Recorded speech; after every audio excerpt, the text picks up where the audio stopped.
तो क्या हाल है आप सबका। तो यार आज हम बात करेंगे गर्मियों के बाद या फिर गर्मियों के पहले आने वाली मौसम सर्दियों के बारे में। सर्दियां एक ऐसी मौसम है जब हमारी लुल्ली हमारे औकात से भी ज्यादा छोटा हो जाता है और होठों की हालत हो फटे गांड से भी ज्यादा बदतर हो जाती है, जिसे रेखा जी की एक्स के अलावा और कोई नहीं ठीक कर सकता। मंगलम भगवान विष्णु पुष्पम समर्पयामि।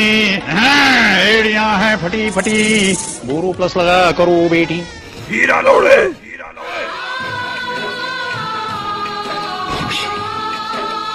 हाँ दूधो रहा पूतो फलो, फटे हो तो बोरो प्लस ले लो। मारो इस मादर चोद को। सर्दियां वो मौसम है जब तुम्हारे स्वेटर के नीचे फंसा शर्ट तुम्हें इस बात का एहसास दिलाती है कि तुम्हारी जिंदगी अनन्या पांडे से भी ज्यादा स्ट्रगलिंग है। डिफरेंस ये है कि जहाँ हमारे सपने पूरे होते हैं वहाँ इनका स्ट्रगल शुरू होता है। और बाथरूम में पड़ा वो ठंडे पानी का बाल्टी तुम्हें ये याद दिलाती है कि स्वच्छ भारत का सपना असल में एक सपना ही है, क्योंकि अगर नहा लोगे तो सपना सच नहीं हो जाएगा। और वैसे भी नहाने से क्या होता है, आदमी का तो दिल साफ होना चाहिए। बड़ा ही बदबूदार दिल है तुम्हारा। नॉर्मली सर्दियों का अंदाजा लोग वेदर रिपोर्ट्स या फिर ऋतुओं को देखकर लगा लेते हैं, लेकिन मैं हूँ एक मल्टीटास्किंग बंदा, क्योंकि मैं हकते हुए मोबाइल यूज कर लेता हूँ और अपने इसी टैलेंट की बदौलत मैं सर्दियों का अंदाजा लगा लेता हूँ अपने घर पे आए हुए शादियों के कार्ड्स देखकर। कैसा? जैसे ही शादी का पहला कार्ड हमारे घर पे आता है तब मैं समझ जाता हूँ कि सर्दियों का मौसम अब निकट आ चुका है, और जैसे जैसे इन कार्ड्स का आना बढ़ता रहता है तैसे तैसे मैं समझ जाता हूँ कि सर्दियां अब अपने चरम सीमा पे है। एंड अचानक से इन कार्ड्स के आदान प्रदान में एक भारी गिरावट आ जाती है। मतलब अब स्कूल बंद, कटरीना कैफ और ऋतिक रोशन की बकचोदी शुरू। माउंटेन ड्यू डर के आगे बवासीर है। सर्दियां वो मौसम है जो किसी इंसान के अंदर सिंगल होने का एहसास जगा देती है, जिसके बाद अपने चड्डी के अंदर हाथ डाल के सोने वाले लौंडे अपने हाथों को दो पहाड़ियों के बीच में सहलाना चाहते हैं, और लड़कियां अपने वाइब्रेटर को स्विच ऑफ करके अपने शुगर डैडी की सवारी करना चाहती है। मगर क्यों? क्योंकि सर्दियों में सफेद दाढ़ी वाला बुढ़ा तुम्हारे घर आए ना आए, लेकिन लड़की के घर दूल्हा और लड़के के घर दुल्हन जरूर आ जाती है, जिसे प्राचीन भाषा में शादी कहा जाता है। और सर्दी एंड शादी के बीच का यह गहरा रिश्ता एक बहुत ही पतली डोरी से बंधा होता है, जिसके बीच में लिखा होता है जुदाई। लेकिन अपने इस फैंटेसी को पूरा करने के लिए निब्बा निब्बियों को एक बहुत ही मुश्किल रास्ते का सफर करना पड़ता है, जिसमें आदमी की पैंटें उतर जाती है, जिप खुले के खुले रह जाते हैं, और कुछ फूटी किस्मत वालों के साथ तो ऐसे हादसे हो जाते हैं जिसे शब्दों से बयां कर पाना मुश्किल ही नहीं नामुमकिन होता है।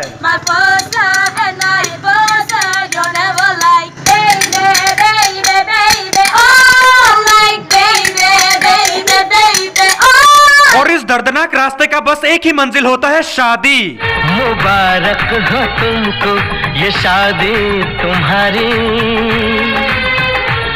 शादी एक ऐसी लड्डू का नाम है जो मुट्ठलबाजों के लिए सपना और सरकारी नौकरी वालों के लिए हकीकत होता है। लेकिन इस खेल में एक छोटा सा ट्विस्ट भी होता है, क्योंकि इस लड्डू को जो खाता है वो भी पछताता है और जो नहीं खाता है वो भी पछताता है। एंड इन दोनों ही चीजों में एक चीज कॉमन है, और वो है तुम्हारा पछताना। और मुझे पता है कि तुम हरामी खाकर पछताना ही ज्यादा पसंद करोगे। वैसे मैं भी यही करने वाला हूँ। शादी हमारी जिंदगी का एक ऐसा प्रोसेस है जिसमें दो अनजान परिंदे आपस में मिलकर पैसों के साथ अपने पूरे परिवार का सत्यानाश कर देते हैं, क्योंकि इंडिया में शादी को शादी नहीं एक फेस्टिवल माना जाता है, जिसमें लोग चुतिया जाते हैं और पैसों को पानी की तरह बहाया भी जाता है और हवा की तरह उड़ाया भी जाता है। कैसा? दूल्हे को बिटिया से लेकर बिस्तर और दुल्हन को सोना तले कतई दबा दिया जाता है, जो पुलिस की नजरों में क्राइम होता है और हमारी नजरों में दहेज। दी फंडामेंटल राइट ऑफ ए सरकारी नौकरी वाला दूल्हा। साला ऐसे प्रोसेस को शादी ना मानो, थैनोस की चुटकी समझ लो, जिसमें बाप की जिंदगी भर की जमा पूंजी पलक झपकते गायब हो जाता है।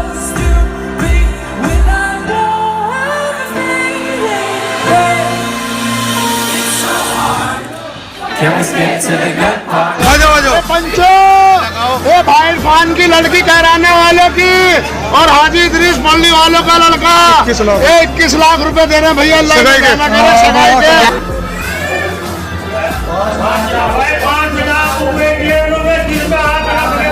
नेक्स्ट, शादी करने के लिए जो सबसे जरूरी चीज है वो है पैसों की। पैसा है अब तुम्हारे पास पैसे हैं इसका मतलब ये भी नहीं कि तुम्हारी शादी हो जाएगी, क्योंकि शादी करने के लिए पैसों से ज्यादा जरूरी है नौकरी की, और नौकरी से ज्यादा जरूरी है छोकरी की। लेकिन नौकरी के बिना छोकरी नहीं, और छोकरी के बिना शादी ही नहीं। ये भगवान क्या जुल्म है। अब देखो, छोकरी मिलने की गारंटी तो मैं तुम्हें नहीं दे सकता, लेकिन नौकरी मिलने की गारंटी तुम्हें रिलेवल दे सकता है, जिसमें ना तो पैसों की जरूरत है और ना ही कोई डिग्री की। मगर क्यों? क्योंकि यहाँ पर सिर्फ एक टेस्ट देकर तुम्हें अपना स्किल प्रूफ करना पड़ता है अपने ड्रीम कंपनीज में जॉब करने के लिए। रिलेवल पर तुम्हें front end development, back and development development, business development जैसे हजारों जॉब्स मिल जाएंगे जो यात्रा, पेटीएम, शादी.com जैसी 100 से भी अधिक कंपनीज में होंगे। इसके अलावा अभी इन्होंने 4 नए टेस्ट लॉन्च किया है जिसमें कंपनीज 40 लाख पर एनएम तक का ऑफर कर रहे हैं और अब तक इन्होंने 15 करोड़ से भी ज्यादा के जॉब्स डिलीवर भी कर चुके हैं। रीलेवल हर महीने अपने कैंडिडेट्स की सक्सेस को सेलिब्रेट करने के लिए गुडीज भेजता है और टॉप 3 कैंडिडेट्स को दिया जाता है एप्पल के प्रोडक्ट। तो अभी जाकर रीलेवल पे साइन अप करो और रजिस्टर करके एक फ्री टेस्ट के बदले तुम ले सकते हो ये अमेजिंग जॉब्स एंड एप्पल की गुडीज जीतने का मौका। Link in the description. India में 70 से 80% शादियों को सर्दियों में ही अंजाम दिया जाता है क्योंकि हमारे यहाँ शादियों के बिना सर्दियां नहीं हो सकता और सर्दियों के बिना शादियां नहीं हो सकती। एंड वैसे भी सर्दी की कपकपाहट को बिस्तर की कपकपाहट में कैसे बदला जाता है, इस राज का पता चाइना के बाद हमारे पास ही तो पाया जाता है।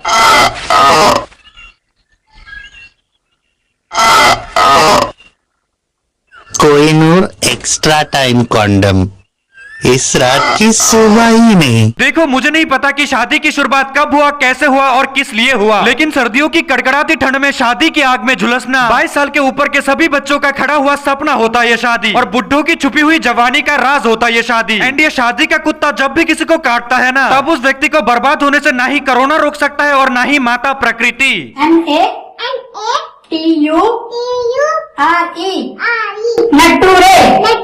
कोई शादी करके खुश हो जाता है तो कोई शादी करके दुखी हो जाती है। कोई शादी इसलिए कर लेता है क्योंकि सब कर रहे हैं तो हम भी करेंगे, तो कोई शादी इसलिए कर लेती है क्योंकि उसे अपने एक्स को जलाना है।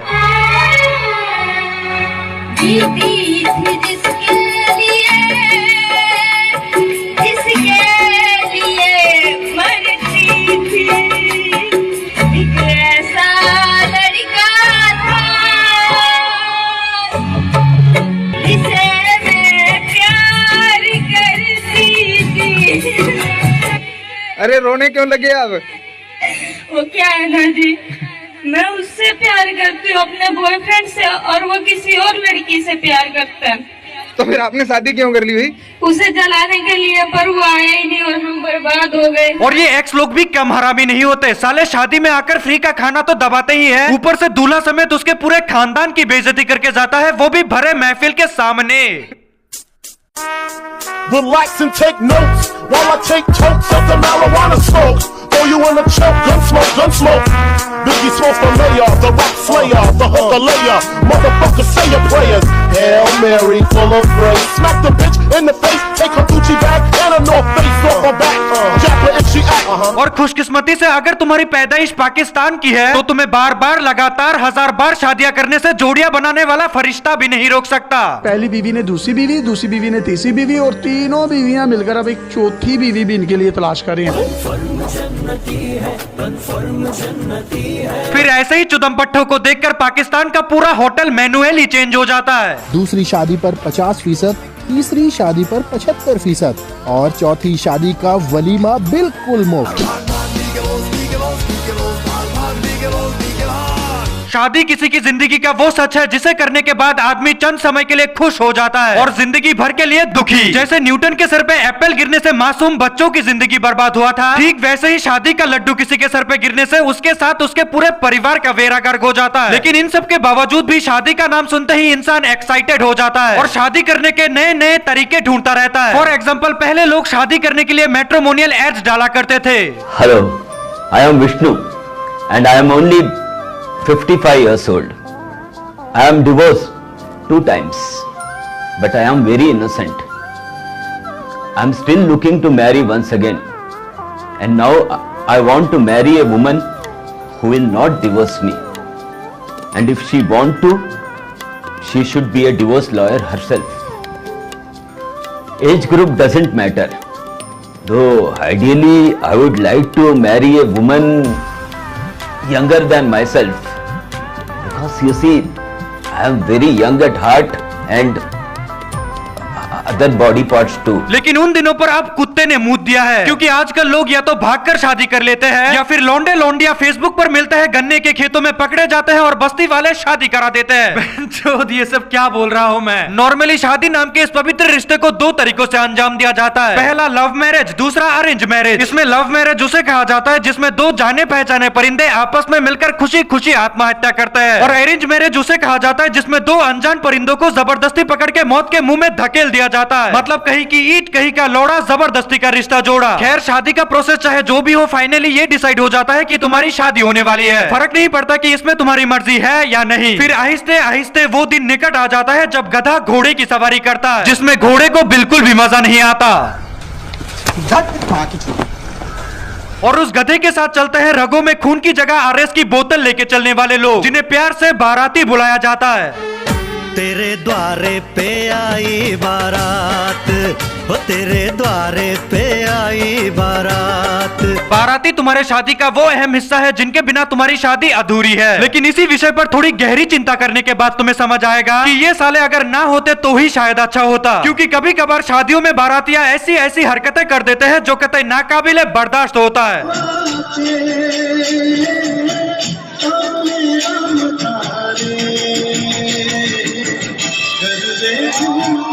देखा आपने लापरवाही का नतीजा। बारातिया शक्ल से जितने चूतिए अंदर से उतना ही टैलेंटेड होते हैं, क्योंकि उनके वजह से ही हम पृथ्वीवासियों को कुछ ऐसे नृत्य कलाओं को देखने का सौभाग्य प्राप्त हुआ है जो माइकल जैक्सन को दोबारा मारने के लिए हद से भी ज्यादा काफी है। कैसा? फॉर एग्जाम्पल हवा में पतंग उड़ाने वाला डांस, या अंडा देती हुई मुर्गी वाली डांस, या फिर हवा में रेंगता हुआ कछुआ वाला डांस। इन सभी का आविष्कार बाराती द्वारा ही तो किया गया है। और हाँ, मैं अपना पर्सनल फेवरेट बताना तो भूल ही गया, नागिन डांस।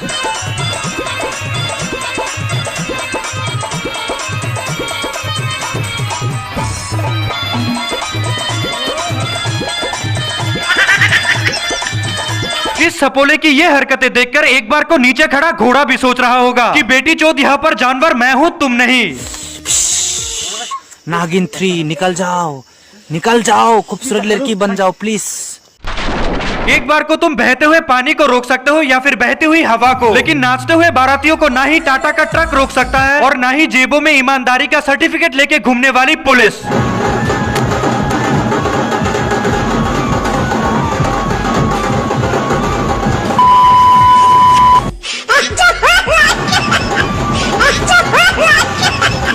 सिंघम हवलदार से थप्पड़ खाने के बावजूद भी बारातियों के अंदर का जोशीलापन खत्म नहीं होता, क्योंकि इन लोगों के अंदर इतना जोश भरा होता है कि इनका बस चले तो दूल्हे को मुद्दा हुआ बिठाकर अकेले चले जाए शादी करने।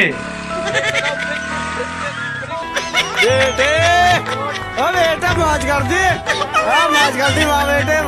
तो ऐसे ही घोड़े को एंटरटेन करते करते दूल्हा और बाराती जिंदा दुल्हन के घर तक पहुंच जाते हैं। लेकिन अब भी दूल्हे के कलेजे पे ठंडक नहीं पड़ने दिया जाता, क्योंकि अब शुरू होगी तुम्हारे खासम खास दोस्तों की बकचोदी। लगता है जैसे सारे संसार की शादी है, आज मेरे यार की शादी है। दोस्त ये वो लोग हैं जिनके साथ तुम्हारी जिंदगी मजेदार भी है और दर्दनाक भी, क्योंकि ये हरामी ना ही बकचोदियां पेलने से पहले कुछ सोचते हैं और ना ही पेल देने के बाद। और अगर गलती से तुमने इन्हें अपनी शादी में बुला लिया है तो तुम्हारी शादी में शादी हो या ना हो, लेकिन बकचोदी तो जरूर होगी। कैसा? कोई तुम्हारे मुंह पे फैंटा वाली पिचकारी छोड़ेगा या फिर तुम्हारे घोड़े पे चढ़ के दर्द डिस्को करने लगेगा। आज मेरे यार की शादी ही मन में कोई रोको ना, उड़ेंगे। कोई तुम्हें गांड के बल उठाकर मुंह के बल गिरवाएगा, तो कोई तो तुम्हारे बीवी को ही अपने चपेट में ले लेगा।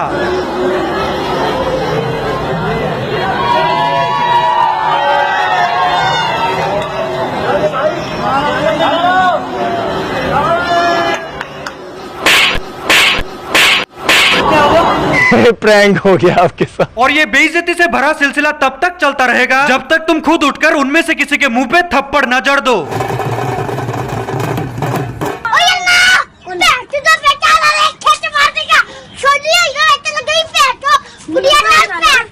अब दुल्हन के घर पे तुम्हारे एंट्री मारने के ठीक 2 घंटे बाद फाइनली दुल्हन अपने कमरे से निकलती है अपने 4 बकचोद सहेलियों के साथ, क्योंकि पुराने हवेली की मरम्मत और लड़की को सजने में वक्त लगता है, जिसमें कम से कम 4 मिस्त्रियों की जरूरत तो पड़ता ही है।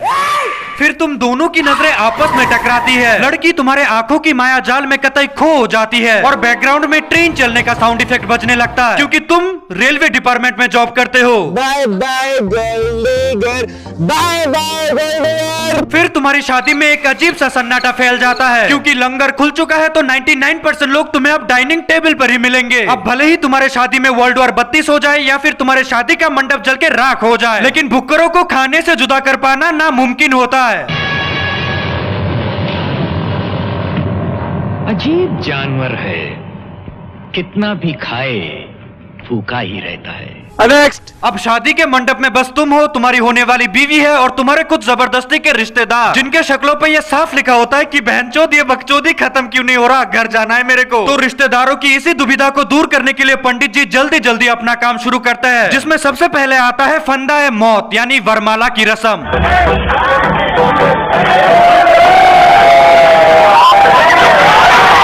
वरमाला का वक्त है, देखो आ गया। मेरे कल्चर की माने तो शादी का जोड़ा एक ऐसा जोड़ा होता है जिसे भगवान खुद अपने हाथों से बनाता है, जिसके बाद उन दोनों को जिंदगी भर खुशी खुशी साथ रहना पड़ता है। लेकिन इन्हें देखो,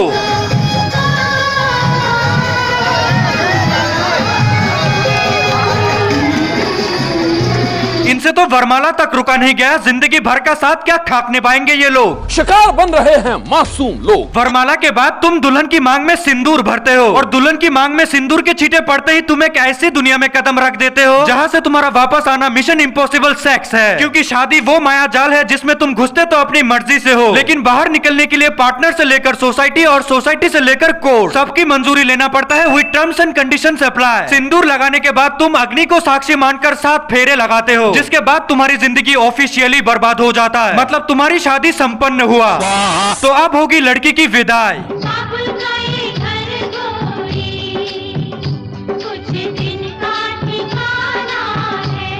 विदाई शादी का वो हिस्सा है जिसमें लड़की समेत लड़की का पूरा घर रो रहा होता है और पीछे से लड़के वाले आवाज लगाते हैं, अरे भैया जल्दी खत्म करो अपना नाटक, रात हो गई है बहुत। क्योंकि जो खोते हैं वही असल में रोते हैं और जो नहीं खोते हैं वो रात को चुदाई मचाते हैं।